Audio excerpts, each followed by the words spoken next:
The wind swept wild across the scorched plains of Texas, brushing past the brittle edges of fence posts and whispering through the dying grass. Caleb Ward stood silent beside his wagon, boots buried in dust, his battered Stetson casting a long shadow over a face carved by loss. At 53, Caleb wasn't just a man, he was a monument to endurance. Life had taken from him with quiet cruelty, a wife lost to fever that winter 3 years ago, a daughter stolen by a wild horse before her voice had the chance to grow old in his memory. He lived now among ghosts, rising at dawn, riding fences, speaking to no one but the wind. That morning, he had come to town for nails and timber, simple things to repair a shattered stable gate. He avoided people when he could. Their chatter was a noise he'd long since unlearned. But as he stepped out of the general store, loading planks into his wagon with worn hands, his gaze caught on a sliver of movement across the street.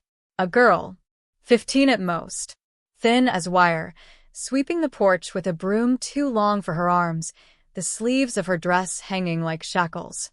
Her face, half shaded by tangled hair, was streaked with dirt, and worse, bruises. Yellowed, fading, but unmistakably there. She didn't see him at first. Her focus was inward. A girl swept into herself. Then a voice cracked the air like a whip. "You useless thing." She flinched hard. Too hard for mere scolding. A wiry man with a twisted grin came stomping through the doorway, drunk on anger, if not on whiskey. Caleb knew that face. Victor Kane. Ran the store's backroom. Married a widow who died soon after. Too soon, and too quiet. People whispered, but no one acted. That was the way of this town. Justice was a rumor. Caleb should have turned away. He'd done it before. But something stopped him. Maybe it was the way the girl stumbled as she reached for the broom, her fingers shaking. Maybe it was the way her eyes, even in shame, still searched for a place she might run to. Or maybe it was that Caleb had lost a daughter once, and the ache in his chest never let him forget. He stepped forward. "That your child?" he asked, voice low but steady. Victor turned, squinting like a snake in sunlight. "What's it to you, Ward?" Caleb's jaw clenched. "You don't raise a girl by hitting her." The silence that followed wasn't loud, but it felt heavy, like the whole town was listening without daring to breathe. Victor scoffed, but when Caleb stepped closer, just one step, slow, deliberate, the message was clear. "Lay another hand on her," he said, "and I'll break both of yours." His voice wasn't raised. It didn't need to be. It had the weight of buried bones. Victor spat, muttered something about cowboys with no sense, and vanished back inside, the door slamming behind him like a final shot. The girl stood frozen, still gripping the broom, unsure whether to run or weep. "What's your name?" Caleb asked, quieter now. "Emma," she whispered. "You got anyone else, Emma?" She shook her head. "Ever ride a horse?" A pause. Then a nod, barely there. Caleb looked at her and didn't see a victim. He saw a flame, small, flickering, but still alive. "You're coming with me," he said. "Ain't much, but I got a ranch. You'll eat, sleep, work. You'll be safe.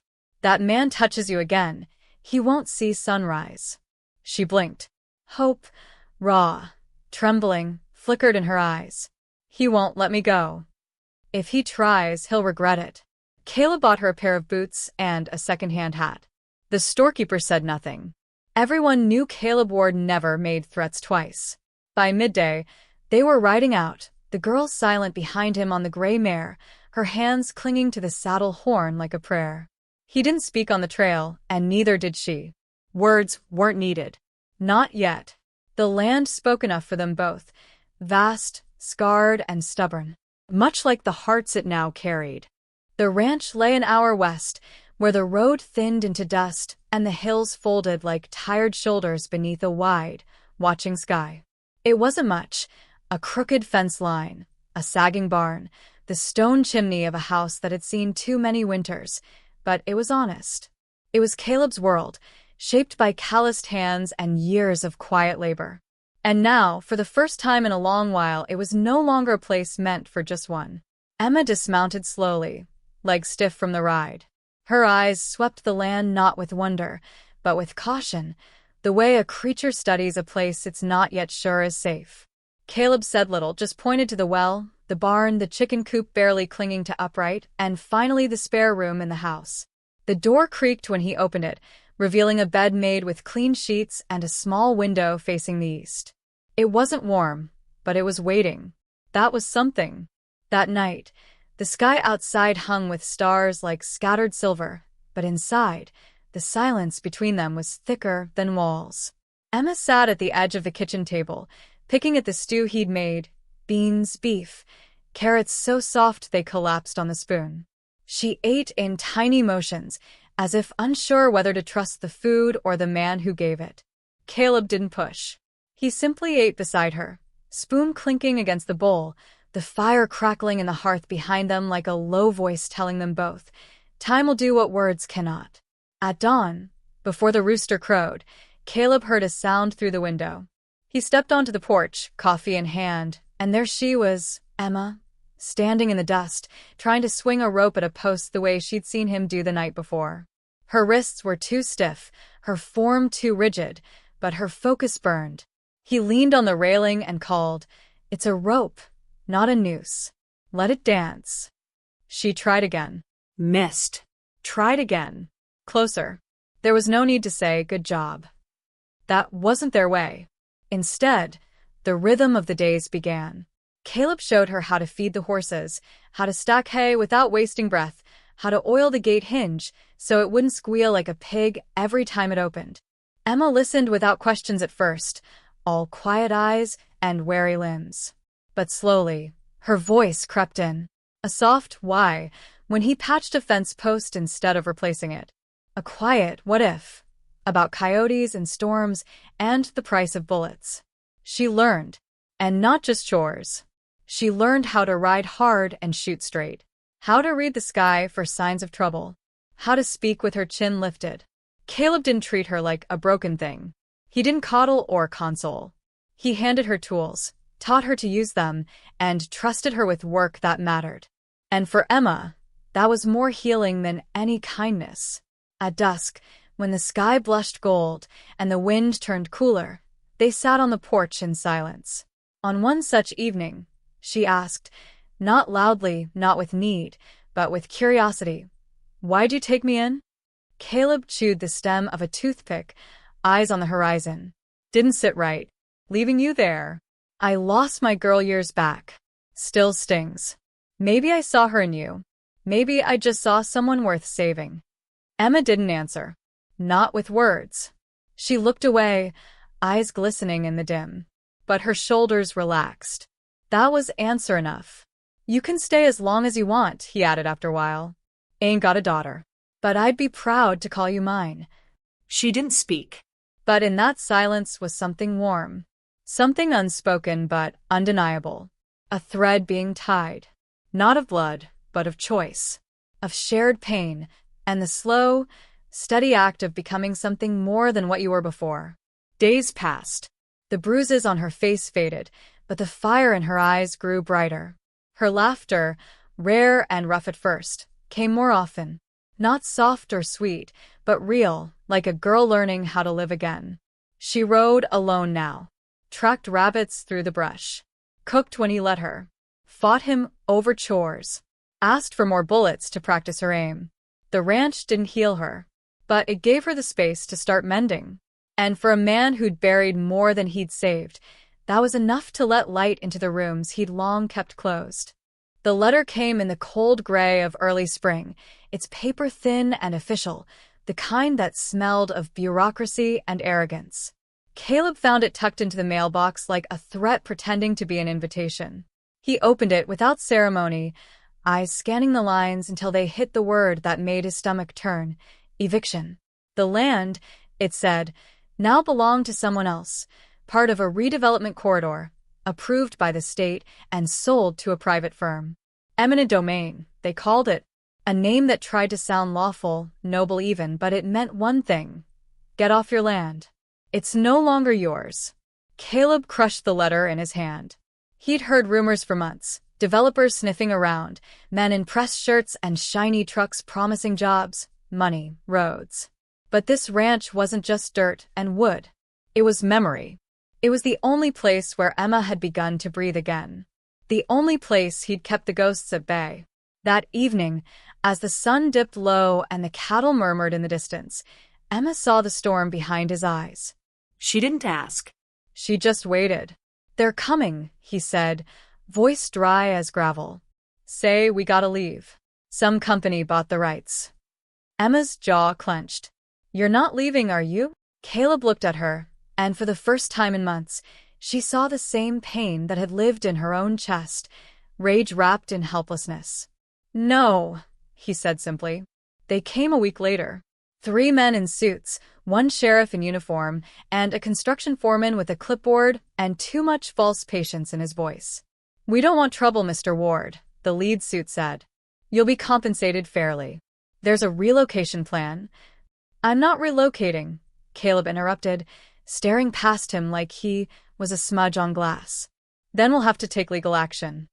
Caleb stepped off the porch, slow and steady, his boots pressing into the dust like they had a right to every inch.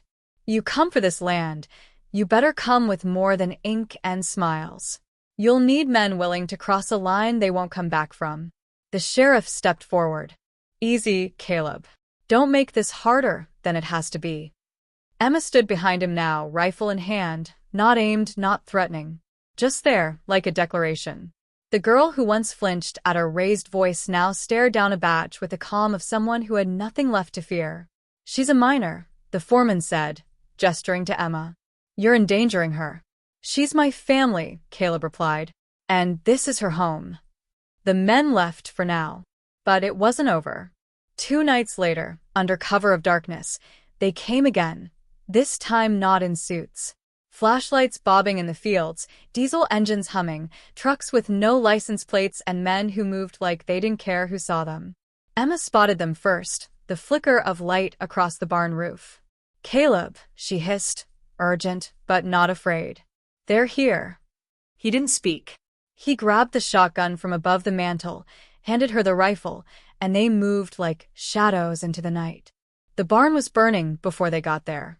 Flames licked the wood with sick joy, and the cattle screamed, wild with panic. Caleb let out a guttural sound. Not words, but a sound that belonged to men who'd buried too much. He charged forward, Emma close behind.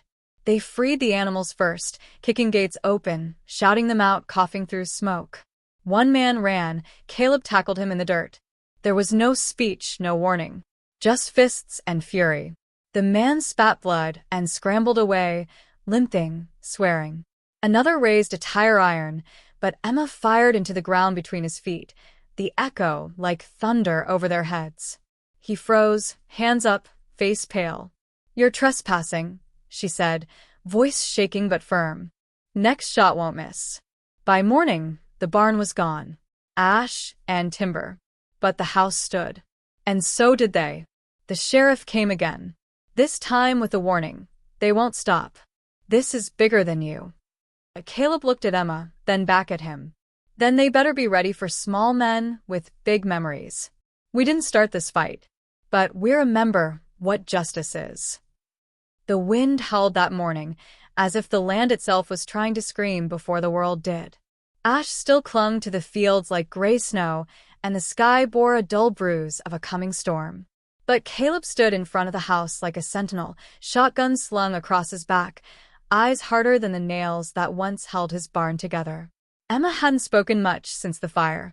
Something inside her had shifted, grown quieter, yes, but also sharper. She moved through the house like a soldier now. She was 16, but her steps no longer sounded like a child's. At night, she cleaned the rifle twice. At dawn, she walked the perimeter like she was guarding a country, not a crumbling farmhouse. They both knew more was coming. It wasn't paranoia. It was instinct. 3 nights after the barn was lost, the wire on the west fence was cut. Someone had tried to poison the well. There were footsteps beneath the kitchen window at 2:14 a.m. Emma had counted them, heart thudding like war drums in the dark. But Caleb hadn't moved. He just waited, finger resting near the safety, every breath a vow that no one would get through without a fight. The sheriff stopped by once more, voice lower now, almost regretful. This is political, Caleb. These men aren't just developers. They've got backers. Lobbyists. You won't win this. Caleb didn't answer him. He just looked down at his calloused hands, then at Emma behind the screen door, and finally toward the hills where his brothers in arms were buried. You think I'm doing this to win? He said at last. I'm doing this because I swore I'd never watch the world go to hell without standing in the way of it. When the trucks came again, this time with more men, more tools, more confidence, they didn't come quietly. They came at dawn, the roar of engines breaking the silence, like a declaration of war. Bulldozers rolled over the edge of the pasture like tanks, and men with radios and flak vests fanned out. Emma ran to the porch, rifle in hand. Caleb. I know, he said. He didn't run. He didn't shout. He stepped forward, slow and deliberate, into the field. The early light caught the gray in his beard, the burn scars on his arms, the American flag stitched by hand on the breast of his jacket. A relic of service. A relic of honor. The lead foreman raised a bullhorn. This is your final warning. Vacate the premises or be removed by force. Caleb kept walking.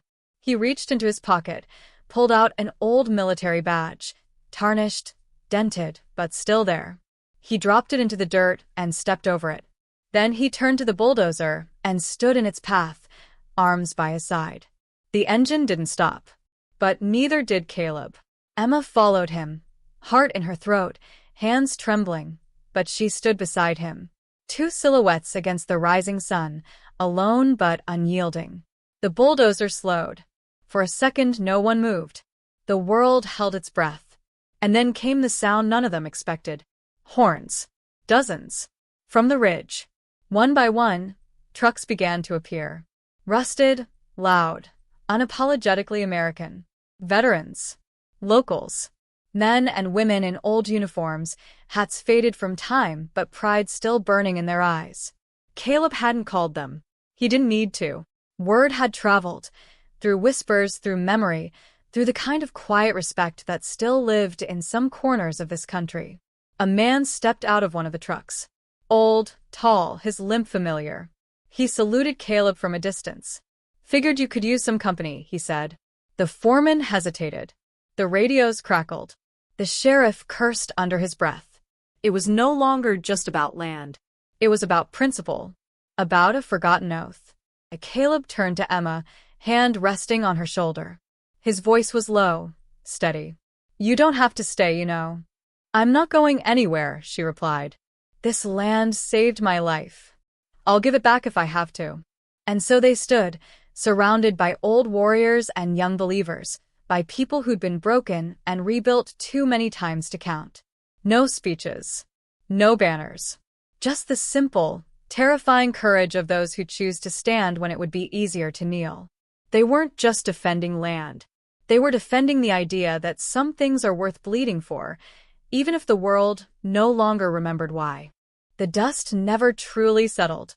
Even when the trucks rolled back and the engines died in the distance, silence didn't feel like victory. It felt like aftermath. The kind that wraps itself around your ribs and stays long after the cameras have moved on. There was no headline that captured it all, just scattered reports. Local standoff ends peacefully. Veterans rally to protect homestead. Rezoning conflict unresolved. But none of that mattered to Caleb as he sat on the porch steps, boots caked with dirt, face half-shadowed by twilight. He wasn't thinking about the newspapers. He was thinking about the weight of memory and whether the stand they took would echo or be erased like so many others. Emma sat beside him, her fingers tracing the faded stitches of her jacket sleeve. They hadn't spoken in hours. Not because there was nothing to say, but because sometimes silence is a kind of communion. Shared breath. Shared blood. Shared belief that maybe, just maybe, what they did mattered. A week later, a letter arrived. Not from the sheriff. Not from the developers. But from someone farther away. A girl in Milwaukee, 15 years old, who had seen a clip of the standoff online. Her handwriting was crooked, like she hadn't written on paper in a long time. I didn't know people like you still existed. My dad used to talk about honor like that. He's gone now, but I think he would have stood beside you. I don't know what the future is supposed to look like, but if I get to choose, I want it to have people like you in it. Caleb folded the letter slowly, held it like something sacred. That night, he lit a small fire in the yard, not out of need, but ritual. Around it gathered a few of the old veterans, the ones who never needed an invitation. They didn't talk much. They didn't toast. But the way they passed the coffee mug around, the way their boots formed a silent perimeter around the embers, it was a kind of unspoken declaration. That something had shifted. That someone had seen. Emma stood by the fence, looking out toward the hills. Her voice broke the silence, soft but sharp. Do you think they'll come back? Caleb didn't answer right away. He looked at the fire, at the stars, at the cracked skin of his hands. Then he said, maybe. But maybe now they'll think twice. She nodded, but her gaze didn't waver. And if they don't? He looked at her, then really looked at the strength that had rooted itself in her bones, in the way she carried that scar on her temple like a badge no one gave her permission to wear. He almost smiled. Then we do it again. But deep down, he knew this wasn't just about them. It never had been. What they defended wasn't just a patch of earth. It was a principle, the quiet, inconvenient truth that every generation must rediscover for itself, that justice is not a system, but a choice. That dignity does not ask permission. That hope is not handed down. It is carved, earned, and held like fire in the cold. The house was still broken. The fields were still bruised. But something had been rebuilt in the space between. And yet, as the fire flickered low and the stars leaned closer, the question still hung in the air, unanswered, unresolved, necessary. How many more would have to stand before standing became the norm again? No one spoke it aloud. But in the way Emma placed the rifle gently beside the door before heading to bed, in the way Caleb stood just a moment longer under the sky, hand over the badge sewn into his coat, in the way the wind moved through the grass like a whisper, hope had made its declaration. And the world was listening, if only for a moment,